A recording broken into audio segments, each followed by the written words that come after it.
Hey everybody. Hey Graeme, thanks for joining us for another video. Uh, Graeme, I think we have maybe the most important question we have yet to ask you, ready to ask you. And one of the students in your class, I think, put it really well. Okay. So, and just to set it up for folks watching, in your weekly class, Graeme, we've spent a lot of time in the last few months looking at frequent suit combinations that we might better recognize and know how to play. So to set that up, Graeme's really been training us to recognize, okay, here we are with a 5-3 break and we're missing the queen. How do we play that suit combination? So here's a question I think a lot of us have had. I've had it, and Mary in the class really expressed it well. I'm just going to read it out loud. Mary, thank you for sharing this. With these suit combinations, when you show us how to play them, the opponent's cards seem to be in the right place. You've not said it explicitly, but my assumption is that we have to play the cards that way, hoping the cards lie in the right place. But they won't always, so I won't always be able to take the requisite number of tricks. Is this correct? Graeme? That's right. Okay, so great question. So with these suit combinations, and a suit combination, we're just talking about a finesse or a fancy finesse or an extended finesse. It's the same principle. So just think of it when we take a finesse, right? You've got ace queen, and you play the queen, and you hope the person on your left has got the king. Mm-hmm. Well, it might work, or it might. Excuse me, COVID cough. Oh, gosh. It might work or it might not work. But it's our, it can be our only chance to get that one extra trick. So unless we've got something better to do, we take the chance, and it will not always work. Right. Now, in my class, I often set these hands up so that they do work. I set the cards up. Right. Because then we can appreciate what's happened. But they won't always work. So should we assume that they will always work and just cross our fingers? We can. If we need the finesse to work, let's just assume it's going to work and take it. There's also an interesting situation where you might be in what looks like a really safe contract. This is really going to be really easy. What can possibly go wrong? And in that situation, you might mentally put the cards exactly where you don't want them to be, and think, well, if this is a disaster, is there anything I can do about that? So, meaning probably the trumps will break 3-2, but what if they break 4-1, right, or 5-0? Right. So the simplest way to think about those two ideas is that if the contract looks difficult, then cross your fingers and hope the cards are where you want them to be. And if the contract looks too easy, then imagine what could possibly go wrong, and put the cards where you don't want them to be and play accordingly. Right. Now, I'm just going to finish with one really important point, and this is something I've found myself I found really helpful for me. When I'm looking at a hand, I'll often get my head in a real spin. I'll say, well, I could just take the finesse, or I could do some real clever, fancy play. And so I work out all this fancy play, and my head gets into a spin, and I end up doing something in the middle, and it's a disaster. Graeme, this happens to you? I mean, I think all of us learners relate to this on a hand-by-hand basis, but okay, so what we can do when we it's not so much recognizing this bridge situation. I find it's helpful to recognize the emotional thing going on in my head. When I find myself in that state where I'm going, well, I could take a finesse, or I could do something else, and I'm getting myself all worked up, I've found just take the finesse. Just relax, man. Just take the finesse. It might work. And if the finesse works, all your problems are solved. And if it doesn't work, play the next hand. And it's Mm. better to have some sort of, I mean, your plan might be to rely on luck. That's a good plan.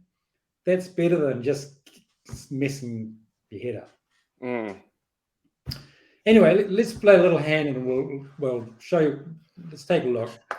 All right. And- Now, and I think this is a hand from today's lesson. We won't show it to folks in the lesson until afterwards, but this is well, I guess folks watching the video, it's watching a lesson that already happened, but it's kind of a sneak peek for me. Yeah. Okay, so it's not really a tricky hand. I'm just going to bid this quickly. So North's opened a club. I'm going to bid one heart. North bids 2 hearts, and I'm just going to bid 4 hearts.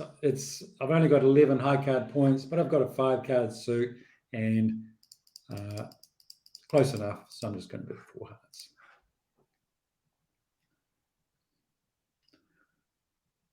Okay, so when we look at this hand, we're going to lose a diamond. We've got some work. We might lose a spade. The 2 important suits here are the hearts and the clubs. Now, we're missing the queen in both cases.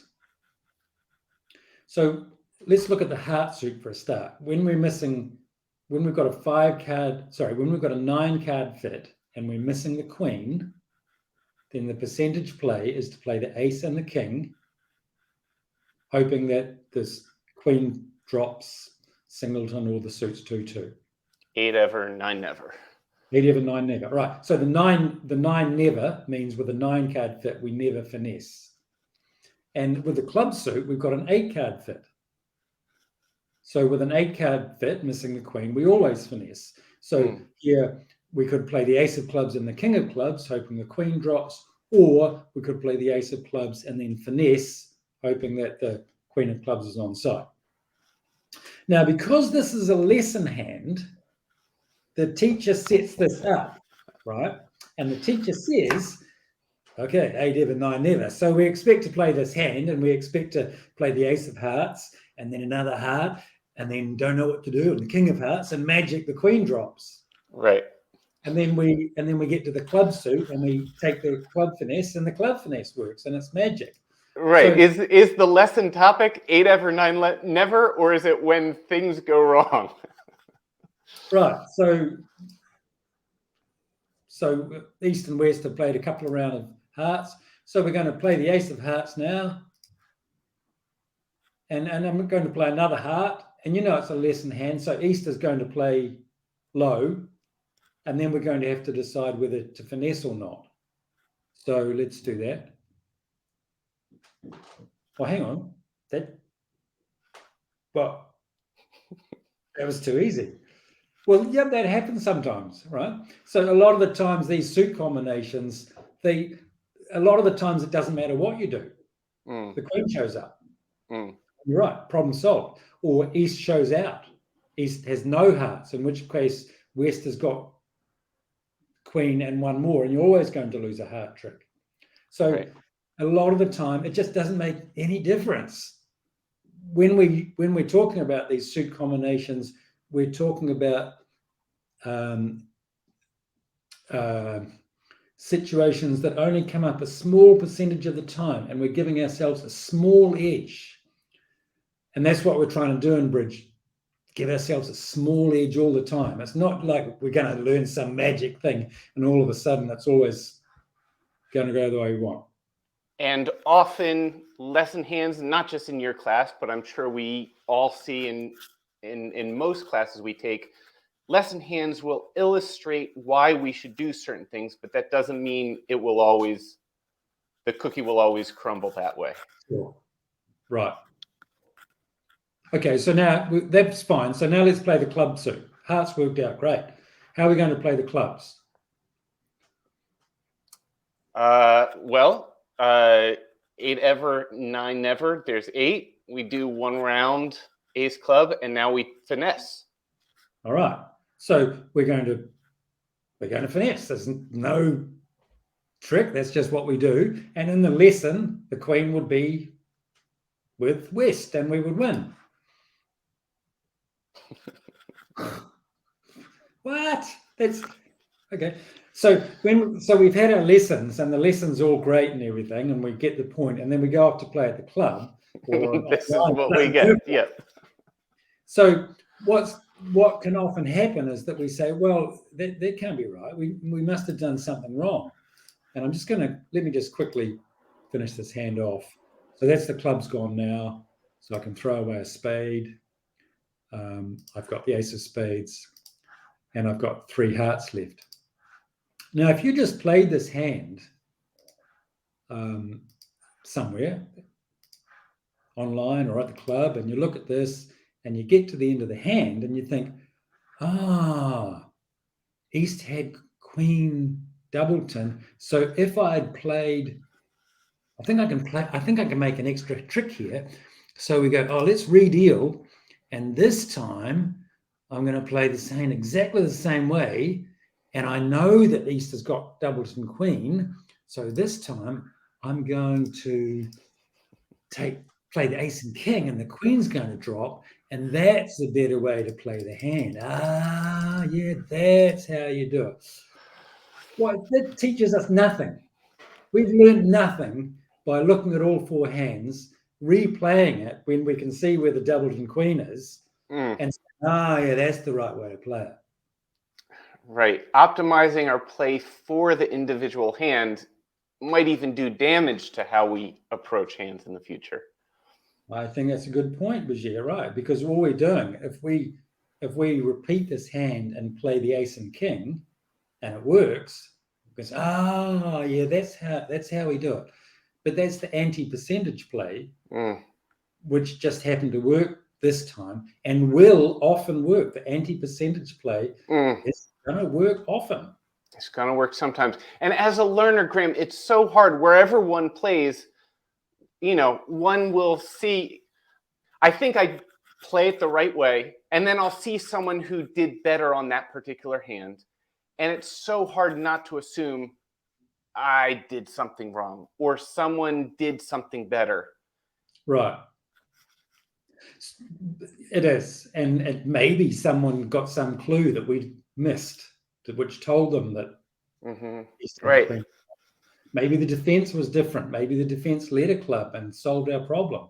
Maybe those other people were just lucky and they got lucky. All those things can happen. Now, another thing that we talk about a lot in our classes is getting a simple routine at the start of the hand. So we go through a process to sort of to think about the hand, but also to zone in on the hand, focus and get a consistent thought process so we're calm and we can work our way through the hand. I think we actually also need an end of hand routine. Because an end of hand routine, rather than replay and get into a panic, we can ask ourselves some simple questions. Was I focused? Did I feel like I played the hand well? Am I, stressed? We can check our mental, emotional state or what have you, our focus. Are we focused? Did we play okay? Are we feeling okay? Even just to check in and be like, are we too fixated on the results for this particular hand right now? Right. And that's invaluable, isn't it? Because we all do that, right? I do it. We all do it. We were halfway through the next hand, we're thinking, I could have made that. So it's just routine. Well, thank you, Graeme. And thank you, Mary, for sending in that question. As always, Graeme, you help bring what can, just the process of playing can make us feel very insecure, and you help build our confidence. So thank you for doing that and for making yourself available to us. Cool. See you in class very soon. Yeah, we better get in there. Okay, bye, everybody. Thanks, Graeme. Yeah.